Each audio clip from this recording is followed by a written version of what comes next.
আমি যখন 4 মাসের প্রেগনেন্ট ছিলাম তখন আমার স্বামী আমাকে তালাকের নোটিশ পাঠায়, তাও 3 মাসে 3টা। তালাকের নোটিশ দেওয়ার পর সে ইউরোপে পাড়ি জমায়। আমি জানতাম প্রেগনেন্ট অবস্থায় ডিভোর্স কার্যকর হয় না। প্রথম নোটিশ পাওয়ার পর তার সাথে অনেকবার চেষ্টা করেছি যোগাযোগ করার জন্য, সামনাসামনি বসে কথা বলার জন্য। তার পরিবারের কাছে গিয়েছি, তার আত্মীয় স্বজনের কাছেও গিয়েছি। তখন আমাকে কেউ পাত্তা দেয়নি, সবাই অবহেলা করেছে। অবহেলা করারই কথা, কারণ আমার স্বামী আমাকে রাখতে চায় না, তাহলে মানুষ আমাকে কিভাবে ভালোবাসবে? ডিভোর্সের পর আমার ফ্যামিলি আমাকে কোনোভাবে সাপোর্ট করেনি, কারণ দোষটা আমাদের। ওই যে 5 বছর আগে আমি আমার স্বামীর সাথে সম্পর্ক করে ভালোবেসে বিয়ে করেছিলাম। আমার স্বামী যে আমাকে ডিভোর্স দিয়েছে, আমার স্বামীর সাথে আমার এতটাও খারাপ সম্পর্ক ছিল না যে আমাকে ডিভোর্স দিবে। তবে একটা কথা আজকে আমি বলবো, কেউ আমাকে আর আটকানোর নাই। আমি যখন প্রথম তার সাথে বিয়ে করে তার বাসায় গিয়েছিলাম, তার একটা বড় ভাবি ছিল আর আমার শাশুড়ি ছিল।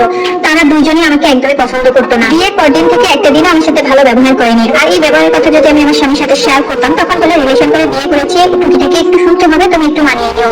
আমার হাজবেন্ডের চাকরির পারপাসে সে একটু দূরে থাকতো, আর আমি বাসায় একা থাকতাম আমার শাশুড়ি ভাবির সাথে। আর আমার ভাসুরও থাকতো না।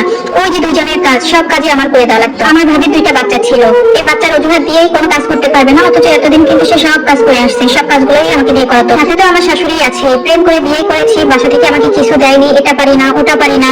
ডেইলি 3 বেলা হচ্ছে রান্না করে খাওয়ানো, তার জামা কাপড় ধোয়া, তার হাত পা টেপা, মানে এক প্রকার যত কাজ ছিল সবই আমি ওই বাসায় করতাম। এত কাজ করার পরেও আমার স্বামী যখন বাসায় আসতো তখন বলতো আমি কিছুই করি না, তাদের সাথে মুখে মুখে তর্ক করি, কোনো কাজ করতে বললে আমি একদমই করতে চাই না।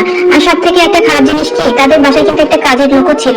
আমি আসার পর থেকেই কাজের লোকটাকেও বাদ করে দিয়েছে। আর এই ব্যাপারটা আমার স্বামীও লক্ষ্য করেছিল। সে বুঝতো যে তার ভাবি আর তার আম্মা আমার সাথে খারাপ ব্যবহার করে। ওই যে সবসময় তার ভাবি আর আমার সাপোর্টে থাকতো যে না, এখানে থাকতে হলে তাদের কথা মেনে চলতে হবে। কিন্তু এর মাঝে আমি আমার স্বামীকে অনেকবার বুঝিয়েছি, যেহেতু তুমি একটা চাকরি করো, তুমি ওইখানে একটা রুম নিয়ে থাকো, ওইখানে আমাকেও নিয়ে যাও, সপ্তাহে একদিন আসবো, আমি আমার সাথে দেখা করবো, আমার সব কাজ আমি করে দিয়ে যাবো, এতে করে আমাদের সম্পর্কটাও ভালো থাকবে। তার এক কথা না, তার মা ভাবির সেবা করতে হবে, তোমার এখানেই থাকতে হবে, থাকলে থাকো, না থাকলে তুমি চলে যেতে পারো। এই কথা আমাদের ভিতরে বহুবার হয়েছে। এর মাঝে বিয়ের কয়েক মাস পরে আমি প্রেগনেন্ট হই। প্রেগনেন্ট হলেও কি হয়েছে, প্রতিনিয়ত আমার যে কাজ সেগুলো আমার করাই লাগতো। আর এই কাজ করতে করতে আমি অভ্যস্ত হয়ে গেছিলাম, আমার কাছে তেমন কিছুই মনে হতো না। 3-4 মাস আমি ভালো মতো কাজ করতে পারলেও প্রেগনেন্টের 4-5 মাসে এসে আমি একদমই ভারী কাজ করতে পারতেছিলাম না, বারবার অসুস্থ হয়ে যাই। তো এই অজুহাত দেখিয়ে আমার স্বামী আবার বলে যে তুমি তোমার বাবার বাসা থেকে বেরিয়ে আসো কতদিন। আর বাবার বাড়িতে পাঠানোর 1 সপ্তাহ পরে আমাকে তালাকের নোটিশ পাঠায়। আর কি কারণ জানতে চাইলে কোনো কারণই আমাকে বলেনি। তার সাথেও আমার সামনাসামনি কখনো দেখা হয়নি, মানে সে দেখা করতে চায়নি। আমার শ্বশুর শাশুড়ি বা আমার ভাবি ভাসুর তারাও আমার সাথে কোনো প্রকার কোনো যোগাযোগ রাখেনি। আমি যদিও গিয়েছিলাম, যাওয়ার পরে তারা আমার মুখের উপর দরজা বন্ধ করে দিয়েছিল। জানি না, তখন আমার হাতে চলার মতো একটা টাকাও ছিল না। যদিও আমি অনেক লেখাপড়া করেছি, কিন্তু আমি কোনো জব করতাম না। এই অবস্থায় আমার ফ্যামিলি থেকে অনেকবার বলেছে তার বিরুদ্ধে আইনগত ব্যবস্থা নেওয়ার, কিন্তু আমি কখনোই রাজি হইনি। কারণ যে মানুষ জোর করে চলে যেতে চায় তাকে কখনো বেঁধে রাখা যায় না। আর এমন তো না আমরা অচেনা, 5টা বছর সম্পর্ক করে আমরা বিয়ে করেছি। ভাই আমার জীবনের নতুন এক অধ্যায়। আর এই প্রেগনেন্ট অবস্থায় আপনি জানেন না আমার যে কতবার আমার স্বামীকে দেখতে মন চাইতো, আমার স্বামীর কাছে যেতে ইচ্ছে করতো, কিন্তু সে স্বামী আমাকে ঠকিয়ে দিল। আমার সন্তান পেটে নিয়ে আমার বাবার বাড়ির লোক সহ পাড়া প্রতিবেশী সবার অনেক কটু কথা শুনেছি আপু। আমি জানেন ভাত খেতে খেতে কান্না করে দিতাম।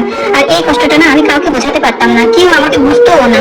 অবশেষে অনেক কষ্টের পর আমি একটা কন্যা সন্তান জন্ম দিলাম। অবশ্য আমার মেয়ের মুখ দেখার পর আমার বাবা মা সবাই একটু মনটা নরম হয়ে যায়, তারা আমাকে খুব ভালোবাসে। তখন আমার সন্তানের দেখাশোনা আমার মাই করতো। এর মাঝে আমি একটা সরকারি জবও পাই। আমার ছোট বাচ্চাটাকে আমার মায়ের কাছে রেখে আমি তখন চাকরি করতাম। আর আমার মা আমাকে অনেক সাপোর্ট করেছে। আমার মা না থাকলে হয়তো আমার এই জব করাটা আর হতো না, আমার মেয়েকে ঠিক মতো মানুষও আমি করতে পারতাম না। স্বামী নামের একজন মানুষ যে আমার জীবনে ছিল সেটা আমি ভুলেই গিয়েছিলাম। এতগুলো বছর সে কোনোদিন আমার মেয়ের খোঁজ খবর নেয়নি, তার পরিবারও কখনো আমার মেয়েকে দেখতে আসেনি। এতদিনে তাকেও আমি ভুলে গিয়েছি। তার মানে এই না যে আমি নতুন করে অন্য জায়গায় কোনো পুরুষের সাথে নিজেকে জড়িয়েছি। তবে আমার প্রাক্তন যে স্বামী ছিলেন, গত 3 দিন আগে ওই মানুষটা আমার মায়ের নাম্বারে কল দিয়ে জানিয়েছে সে বাংলাদেশে এসেছে, সে আবার আমাকে নিতে চায়, সে তার ভুলের জন্য অনুতপ্ত করেছে। মার মুখ থেকে এসব কথা শোনার পর আমার বড্ড হাসি পেয়েছে। আমি মাকে সরাসরি না করে দিয়েছি, কারণ আমার জীবনটা কোনো ছেলে খেলে না যে যখন যা ইচ্ছা তাই করবে। একজন নারী তার সংসার ধরে রাখার জন্য সংগ্রাম করে, ভালোবাসা দেখায়, উদারতা করে। সবকিছুর মধ্যে যখন সেই নারীকে আঘাত করা হয়, ঠকানো হয়, আর এসব আঘাত পেয়ে যখন ওই মেয়েটার সংসারের মায়া ভুলে যায়, তখন সে কতটা